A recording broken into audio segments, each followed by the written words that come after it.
Hi everyone, this is Joseph from Forbes Tech Reviews, aka your favorite Cajun tech reviewer, back with another video today. Today's video, yes, I have another quick tip for you. I don't know how quick it's going to be, but I'm going to show you how to take better photos and videos using your Galaxy S10 Plus or your Galaxy S10 and even the Galaxy S10e. The camera apps are pretty much the same on all three phones. Especially if you use your wide angle lens a lot, you may notice that some of the pictures come out distorted. I have a quick tip that I will show you how to fix that coming up. Stay tuned. So let's get into this video really quick. The first thing you want to go into is your camera settings.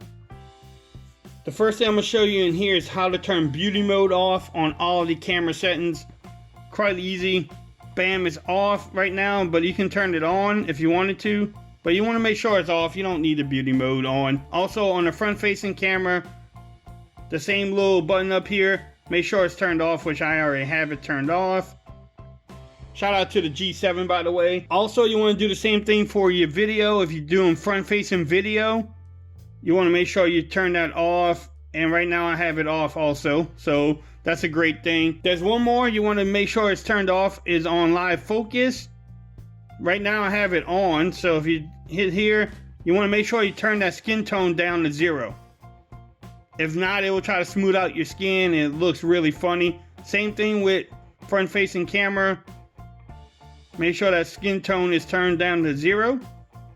That way it takes off all the beauty modes on your camera app and it doesn't try to take out your wrinkles if you have some. So that's the first tip. Go in there, turn off the beauty mode, the skin modes, make sure they at 0, because when you get the phone, I think it comes on either 1 or 2 or even 3, I don't remember. The next thing you want to go into your settings in your camera app, and I'm going to show you a couple things in here.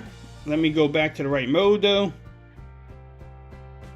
Couple things in here if you go into settings that you want to make sure you turn on and will give you the best picture. The shot suggestions, make sure that's turned on. It helps you guide to line up the great shots. Also on here, make sure the flaw detection is on, but screen optimizer, one thing you want to turn off because it is turned on automatically. This starburst down here, it automatically adds starburst flares to light sources. Turn that off. Guarantee you get better nighttime photos if that is turned off. Also, back in this camera settings too, to get better pictures, if you don't have it turned off for whatever reason, HDR, make sure that HDR is turned on to apply when needed. That way the camera does it all by itself and the pictures come out really great when you use that setting. As I promised, if you use your wide angle lens a lot on this camera setting here, if you go here, you go to camera settings, if you use that a lot, you want to follow these steps really quick to get the best picture. I'm gonna give you some samples in a minute of how it works. You can actually see it for yourself. But shout out to Big Dog. He's the one that actually found this out. We was on Telegram. He's like, hey, some of my pictures are coming distorted. And he was able to find this in here. So shout out to Big Dog for actually finding this.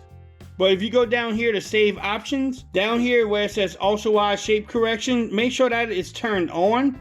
And what that does is automatically corrects the distortion in pictures taken with your ultra wide angle lens. Now, if you look at this picture here, if you look at the cement, the line is kind of curved. It's not normally like that. If you look at the next picture right here, you can see it's straightened. I turned it on. That's what it actually did and corrected itself. This picture here is my back patio. You can see the beam is curved at the end. It's like a fisheye looking thing. Again, the next picture right here, you can see that it's actually fixed. It's straight again. It works a lot when you use your wide angle lens. Takes that distortion out of it. I would make sure you have that ultra wide shape correction turned on. That way you give you the best picture using your wide angle lens. Even in the video, you want to make sure that's turned on. Again, it really helps out the pictures, as you could tell earlier. Okay, everyone, so that was the tips I have for the camera settings. If you follow these steps, your photos and videos will definitely come out better using the Galaxy S10 Plus. If there's something that I missed or something that you do, let me know in the comments. Let's get a discussion going. If this video helped you out in any way, or if you liked it, just give me a thumbs up. If you haven't subscribed to the channel yet, please do so for more coverage on the Galaxy S10 Plus. Please don't forget to follow me on Twitter at Forbes Reviews. Become part of the BAM Nation. And until next time, peace. I'm out of here. You have a great day now.